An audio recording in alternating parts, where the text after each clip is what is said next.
All right. So if you don't mind just giving us a quick who you are, what you do, quick intro about you.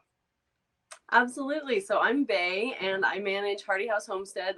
I'm mostly active on Instagram, but I'm trying to get more active on YouTube and stuff like that.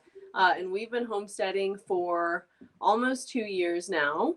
And we have 2.5 acres. And I blog mostly about like simple living and minimalism and motherhood. And then I throw in stuff about our lifestyle of homesteading.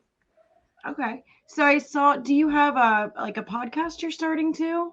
Oh yes, that's Yeah. that's like the thing I started with is the podcast. Yes. I've Okay. been doing that since last April. Okay. So where can people find you for your podcast? Okay, so the podcast is called the Minimalist Homesteaders and it's Mhm. on like I think 6 different platforms. A lot of people find it on Apple Podcasts and then I use Spotify a lot. So those are the top two. Okay. All right. So what got you in to homesteading? What got you interested in growing and this very different lifestyle? Oh my goodness. So so what really got us going with homesteading was 2020 and Mm-hmm. like the food supply. That was what gave me the jolt to start. And Yeah. I was excited about homesteading long before that and I had been thinking about that like for the 6 months leading up to a lot of the craziness that happened when COVID first started. Mm-hmm. Um, and then I was raised on a ranch, so I kind of once I got out into the world and I realized that I really enjoyed the simple lifestyle of living in Yeah. the country and growing your own food and having animals and stuff. I just realized like I want to go back to that and I want to raise my kids that way because it was so beneficial for me growing up. But really, what gave me the jolt to jump in and get chickens and start learn to process them and stuff like that was 2020. It was the craziness of COVID, and I just realized how fragile our food supply is and how we're so dependent on the stores and truckers bringing food in and stuff. And I just realized, there are a couple things I could do differently to make us less dependent, and so that was really what got me going. So when you had that realization, were you still, I know you said you grew up on a ranch and I grew up on kind of like a little homestead too, so I get going back to your roots. Um, were you living in suburbia? Were you living in an apartment? Were you still gardening? Were you still doing something? Or had you kind of like completely went away from that lifestyle and said, oh my gosh, I need to change? So that's a really interesting question because looking back, I'm like, I feel like a lot of the homesteading skills I've learned in the last 2 years are brand new to me because like I grew up on a ranch, but we mostly raised cows and stuff like that. And we Okay. had chickens at some point, but it wasn't like we didn't really do a lot of like the canning and stuff like that I'm learning now. And I definitely had never butchered like a chicken before or Right. anything Yeah. before. I mean, I remember helping my uncle skin a few jackrabbits and stuff, but it was never like part of our life. So that was a huge difference. Right. And I mean, I had been a personal trainer in the city. And when my husband and I first got married, we lived in an apartment for like 6 months.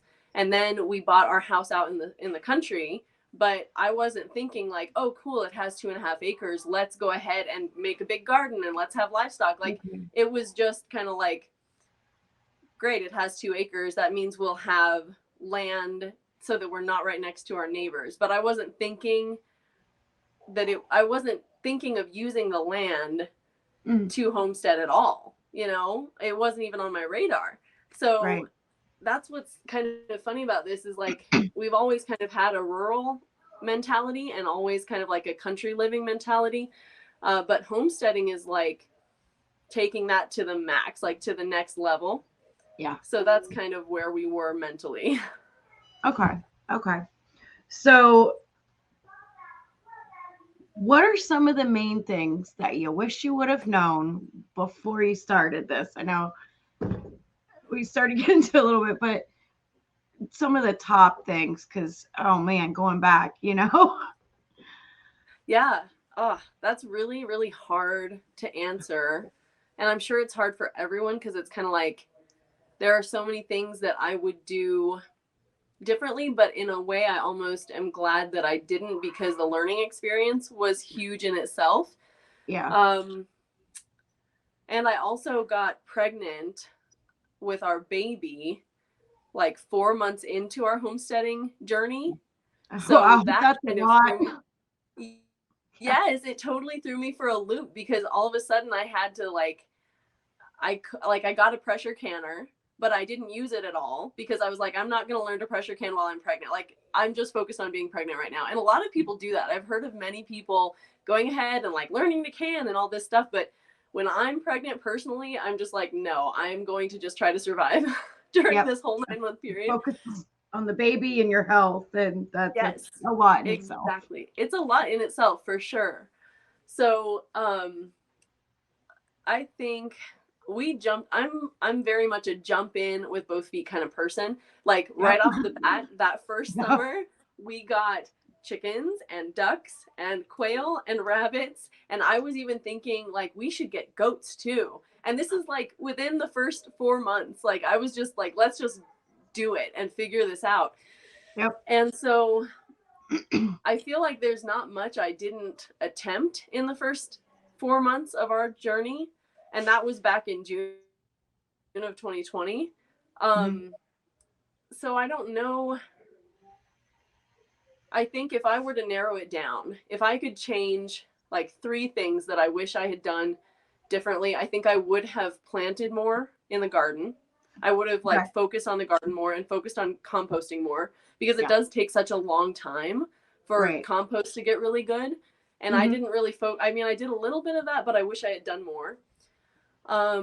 I think I wish that I had done meat chickens right off the bat. I was more focused on let's get some chickens in here that we can have long term. So I chose Rhode Island Reds, and I was planning on letting the Rhode Island Reds kind of renew themselves, because during 2020 I was like, we may not be able to get chicks next spring. Like, who knows? Things were so fragile and weird and like unprecedented. How many shortages, and like the postal system wasn't working. And so I was really thinking, I want to have a bird that I know we can just put in the incubator, put their eggs in the incubator and keep them renewing themselves, right? That was my mindset. A multi-purpose kind of. Yes, multi-purpose, exactly. And they're great for eggs and they're great for meat, both. So I was almost like, looking back, it's almost like I was preparing for the end of the world. Like, if I can't get chicken, what's that? I did the same thing. Yeah, it kind of put us in that mindset, right? That was such a crazy time.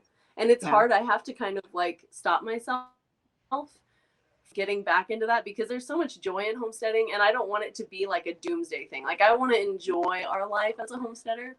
Yeah. So, yeah. But if I could go back, I think that I would still do the Rhode Island Red thing, because that was a great intro kind of breed for us. But I wish that I had done meat chickens for sure, because it's amazing how much more meat you get.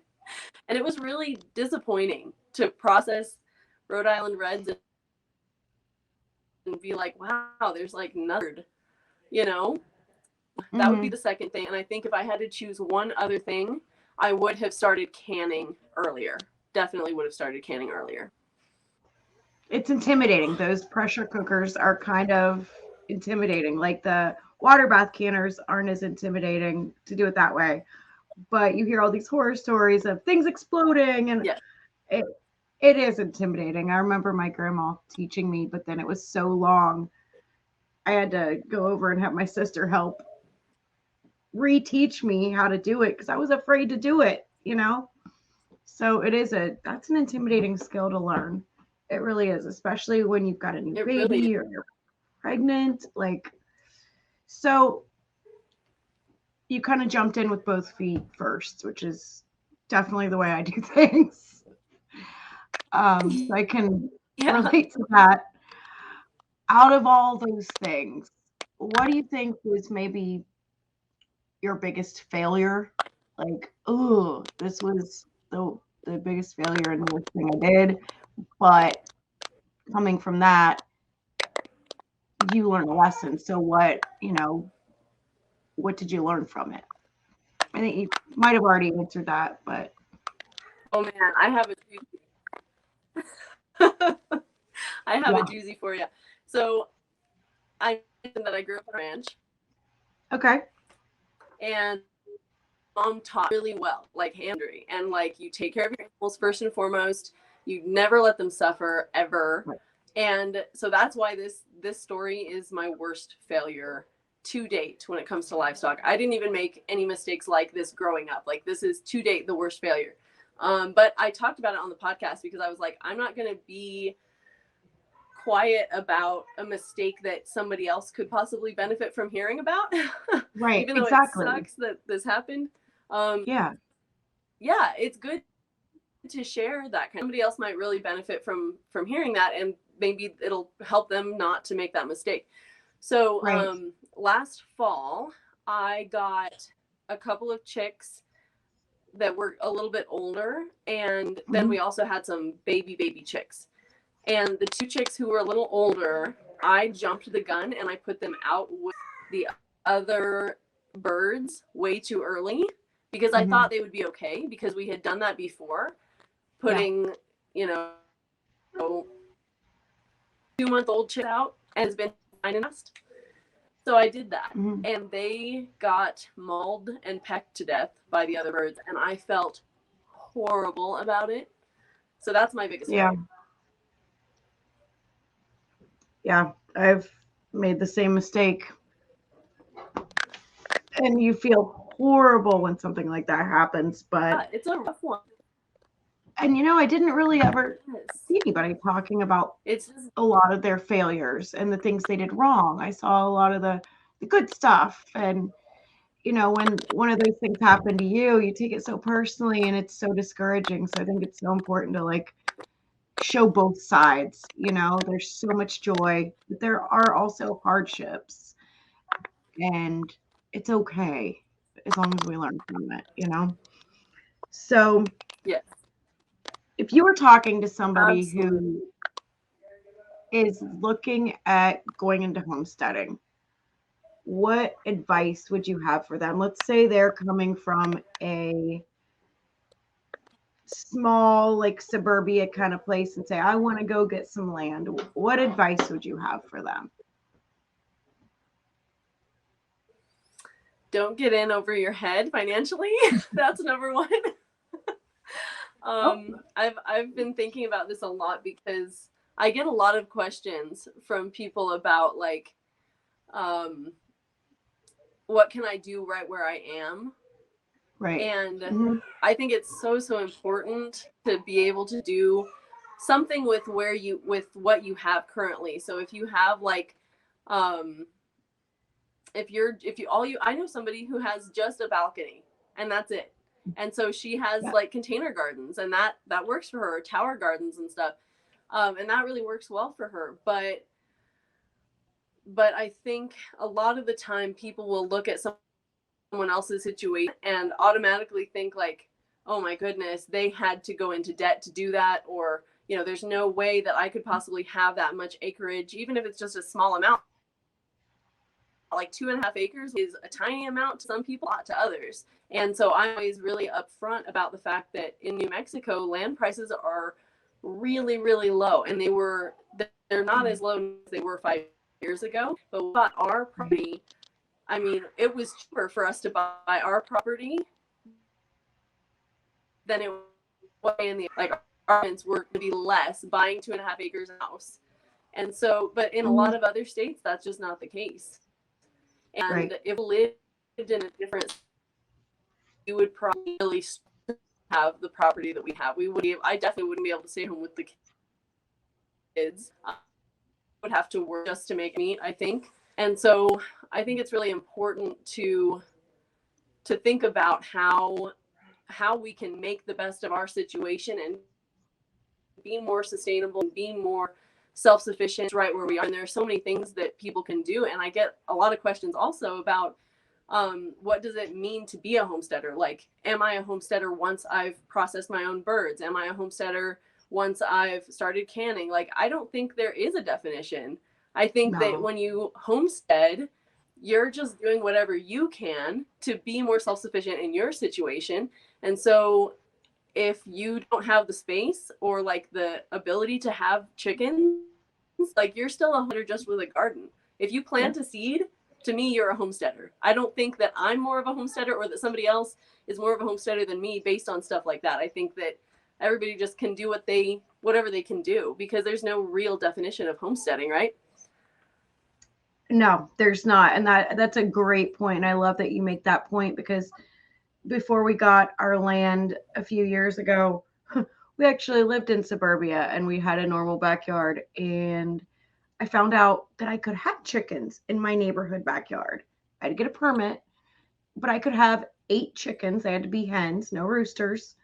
And I, for a couple of years, it turned my little neighborhood backyard into a tiny homestead. It was 19 raised bed gardens and 8 chickens, and it was kind of crazy. And then my daughter's little playground was like right in the middle. But that's so important to point out, that no matter where you're at, you start with what you have. Start somewhere. And even if it's small, even before that, I started with container gardening on the front porch. And, even if you have a balcony, every little bit makes a difference. That we could go on for so long just about the health benefits of growing your own food, and not having the pesticides and the nutrient content of growing your own food. It's so important. So every little bit does make a difference, and just encouraging people to start with what they have, I think, is so important. So I love that you say that, because that's it's something I'm so passionate about. And the community I used to live in, I know a lot of them really want more content and videos on how to do stuff. And so just getting people to realize, just because you have a smaller property doesn't mean you can't do it. So I love that. Yes, I totally agree. So what are some of the resources that you learned from, things you've read, that have helped you along the way and helped encourage you and help get you where you are? That's a good question too, man. You've got a lot of great questions. So let's see. I have like a handful of books that I really like. One of them is, I think it's the Beginner Vegetable Gardener's Bible by is it John Smith? Everybody knows that guy in the gardening world, but it might be Edward Smith, but he's really well known, and I'm sorry I don't remember his name right at the moment, but his name is Smith, and he has like a book that's basically A to Z of plants and how to take care of them, how to do everything with them. And when I was looking for kind of an all-purpose book, again, because I'm a minimalist and I want to know that what I'm buying, I'm going to get a lot of mileage out of. I don't want to just learn about one style of gardening. I just want to know, like, okay, generally speaking, how do I take care of these plants? And so that book is really helpful to me. And then another one is the Backyard Homestead. And that book is so great because it touches on so many subjects, just a little bit. Mm. Do you know about that book? Have you? Yes, I love that book. Yeah, I feel like everybody has that book. It's such a great one. I love it. Yeah. It's awesome. It's awesome. Yeah. So, and then I guess when it comes to, sorry, go ahead. No, go ahead. Oh, okay. So I guess I could list other books that I'm liking right now, but if I were to tell somebody about resources that would help them, I listened to podcasts a lot my first days that I was like, I have to build another quail cage, and I didn't want to do it because it's so tedious, but I thought, I'm going to listen to this podcast, or I'm going to binge listen to all these podcast episodes while I'm doing it. And it kind of kept me going. Or like, in 2020, we had a baby, our middle was a baby, and And then our oldest was a little bit younger. And so I would get up and go out at like 4 a.m. during the summer when it would start to get light earlier. And I would just listen to podcasts while I worked on stuff and move dirt, because there's so much tedious work in homesteading. And that would get me excited to go and do it, listening to a podcast while I was doing it. So I really like Melissa K. Morris's podcast. I really like Harold Thornbro's podcast that he was doing before. He's got a different podcast now, but that one, his old one that I listened to a lot, was called Modern Homesteading. Okay. The Modern Homesteading podcast, I think. And then the third podcast that I listened to a lot was don't you love how sometimes you're trying to tell somebody something and you suddenly don't remember? I do it all the time. I think Brian. Yeah, right? It's crazy. It's like mom brain all of a sudden. If you think of it later, his name is Brian. Go ahead and send it to me, and I can link it below. Okay, yeah. Yeah. Yeah, absolutely. I just remember, and he's got tons of episodes, so much good information in there. So those 3 podcasts are awesome. And I can definitely send you all of these so that you can put it in the notes and stuff. Definitely. I love podcasts because that, like you said, there are so many tedious things, like for us chopping wood and just so many cleaning out coops. It's just so many things that, you know, I always have something. Like I feel like if I'm not absorbing some type of information and doing the physical thing, that I'm wasting time that I could be learning, you know? So, yeah. So with the animals that you have, I'm sorry, there's a little bit of a lag here. All right, I think we're good. The animals that you have, you have rabbits, right? And chickens. What all do you have, I guess?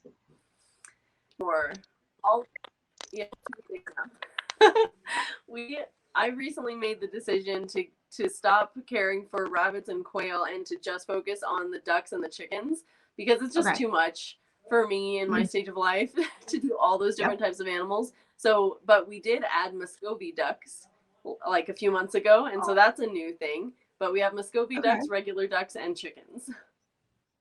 Are the Muscovy ducks easier than regular ducks? Because I know we've looked into it a little bit. That's a good question. I feel like right now they're about the same, but they're easier in terms of what I've heard. The reason that we chose Muscovy ducks is that I heard that they are easier in terms of incubation. So like I wanted something that I didn't have to rely on the incubator to get more. And Muscovy ducks are awesome because they will lay their own eggs, right? They'll lay their eggs and then they'll send their own eggs much more reliably than any other duck. So that was why we chose them. And in that way, I think that they're easier because, you know, I've had horrible hatch rates on all of our eggs. Some of them did better than others. Like the quail did better than the chickens and the duck eggs. But we have serious humidity issues in New Mexico, so I think that's part of it. And plus, it's just a lot of electricity. Yeah. Do the Muscovy do better? For only a few eggs. Yeah. Do the Muscovy do better in terms of not needing as much water? That's one of the things I've heard, that they're more land-friendly ducks. That's a good question. I feel like that would make sense. I mean, they're more wild than regular ducks. And we have a big, like, it's not like a swimming pool, like a kid swimming pool. It's a little bit smaller, but deeper. And they don't get in the water like the other ducks do. Like they mostly just dunk their heads, but I haven't seen them get in the water. So that's probably true. Yeah. Okay. That's one of the main reasons why we considered doing the Muscovy, because we have khaki Campbells that were supposed to be runner ducks, and they're khaki Campbells. And then we end up getting a runner duck, and then we had the Pekings. So the one thing with the ducks, they do make a mess. Our khaki Campbells Oh actually yeah, hatched I out. definitely do. Yeah, our khaki Campbells hatched out 8 of their own babies this year. So I was Oh kind of surprised wow, that they did that. that's Yeah. awesome. Um, so That's what with your great. You know, when we first started, we chose khaki Campbells, and okay. the reason that I switched away from them was just that I got this flock of khaki Campbells, and they were like wild, like they had lived in this for a long time, and they had hatched out their own babies, and then they were just this family of ducks. And she was like, she advertised them on Facebook, just like, somebody please take these ducks. And I was like, yes, me, I'll take them. But they were crazy. They were so wild. They just ran away from me, and that means that when I was duck, I'm really handling them a lot because I don't want to have wild creatures Yeah, that no, run from not me and don't realize I'm their keeper and stuff. yeah, especially when you have small children around and you want to have your kids involved in what you're doing. You want to, you know, have the Yes. so you think the Muscovy are a lot better with your kids? Oh yeah, they are definitely. I mean, they walk away from me. They like try to give me a wide berth. Like they'll see me coming and they'll kind of walk away, but they don't Uh-huh. run like mad like the khaki Campbells did. Okay. And again, I don't. Yeah.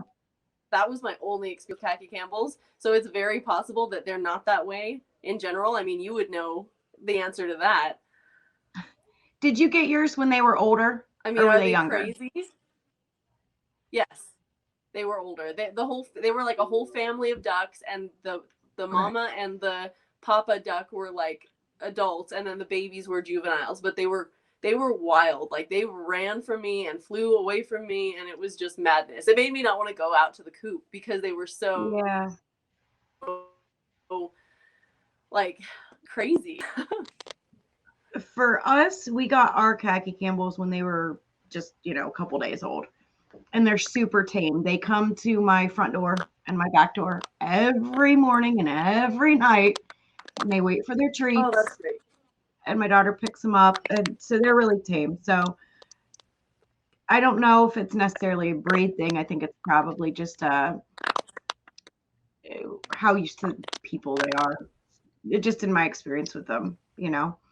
But that kind of goes for all of the Yeah. birds. We've got a pet turkey that follows us around like a puppy dog. So, but we've had her since she was like 3 or 4 days Oh, old. that's great. So out Oh, of I love your, that. That is so cute. I love her. Out of your animals, what would you suggest somebody start with?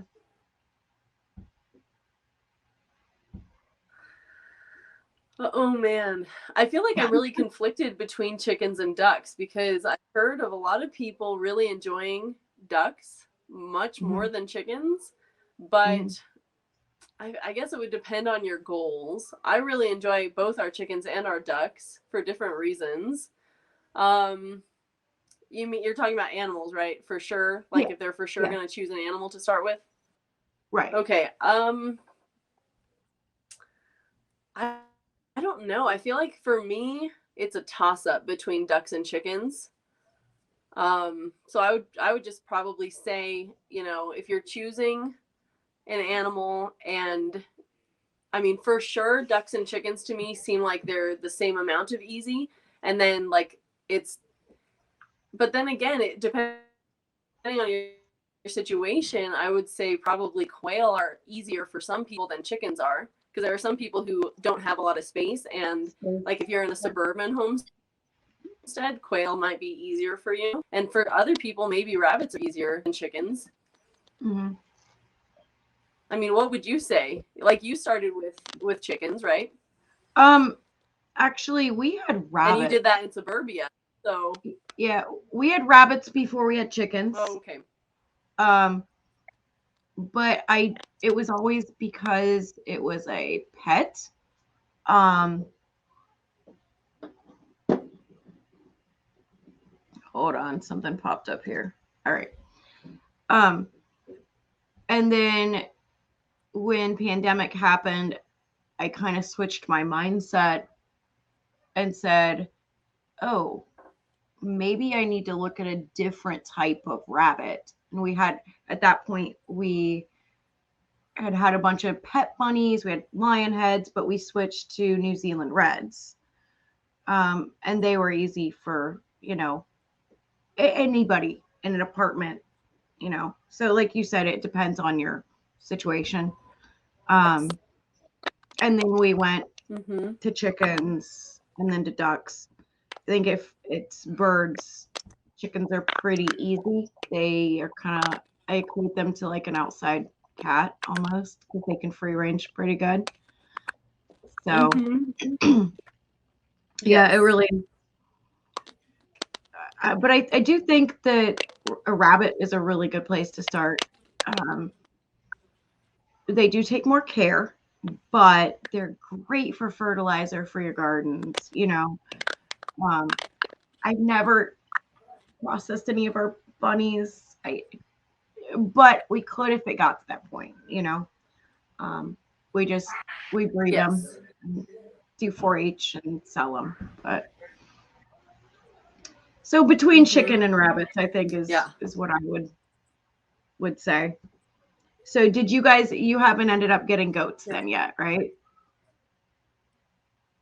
No. And it's a good thing, because my husband was kind of like, let's pump the brakes on that idea. And I was like, no, but let's just try it. I mean, come on, we can do it. And he was like, yeah, let's just wait. And I'm really glad he said that, because I don't think we could have, that would have been mayhem.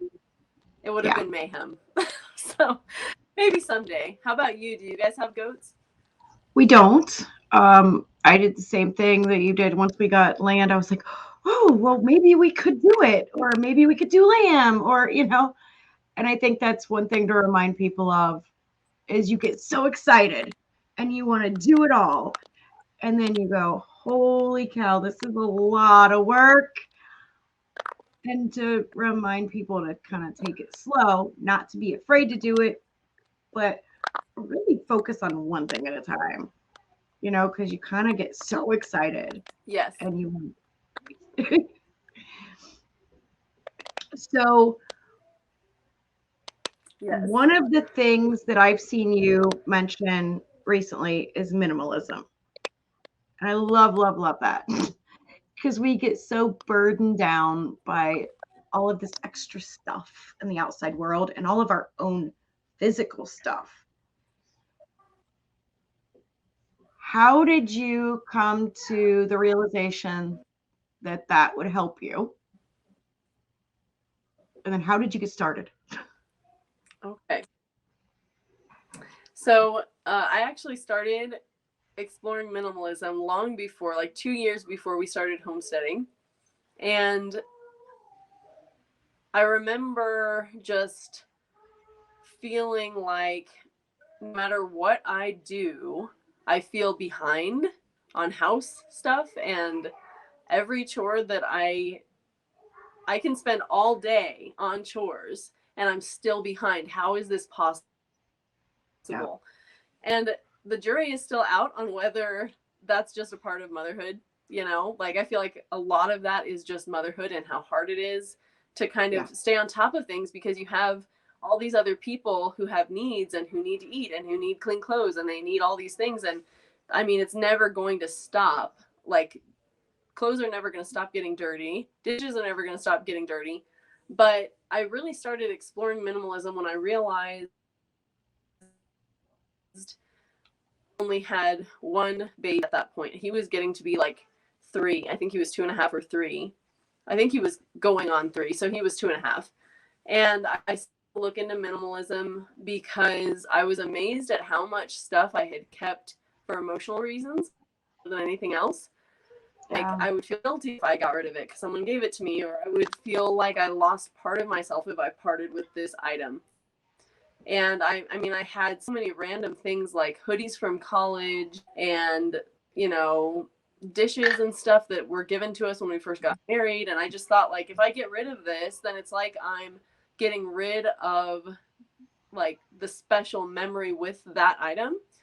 And so when Right. I realized that that was my motivation for a lot of what I kept, and it actually dragged me down emotionally, I was like, I have to kind of cut this off at the knees. I have to just try something radical to get my life back and to get my joy back.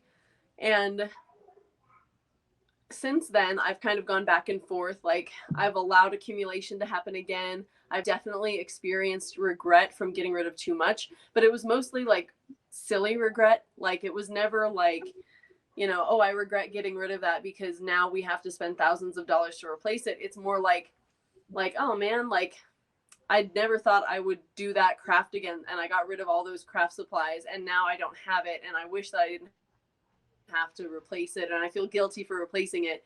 It was never a big enough deal.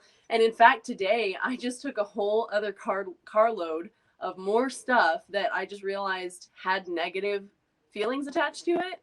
And I realized it was really holding me back from just like living my best life and living in the now. Because every time I saw that item, even though I liked the item itself, like, it just took me back to that negative memory. And I kept thinking like, oh, give it enough time and I won't think of that day every time I look at this. But no, I continue to look at that, and then it caused me not to wear that outfit or to use that set of dishes. And so I just realized, we're not our stuff, and I need to stop attaching that memory to this item, and I just need to move forward. So really for me, minimalism is about moving forward and not living in the past, and really trying to enjoy each day, like with my kids, and especially with homeschooling. I feel like I can allow a material item that brings back bad memories to rob my joy, and then I'm not on for my kids, and they need that so much from me. So yeah, that's basically my whole philosophy about it. And this is a great time for you to ask me that. Like, I'm so glad that was a question today, because I'm like so in that mindset right now, because I'm just to a point now where I can wear pants again after having my third baby. And I'm finally like looking at some of my clothes and going like, yeah, I bought those clothes because I liked them and they were pretty and I enjoyed them while I was pregnant, but now I need to move on from that. And so it's okay to let it go. It doesn't mean that I'm, throwing all those memories in the trash. It just means that I need to make new memories in different clothes. Yeah, that makes so much sense. I don't know if that answers the question. Oh yeah, absolutely. That's kind of where my mindset is. Yeah, no, absolutely. It's hard when you're a mother, because you have a lot of things that you have this sentimental attachment to.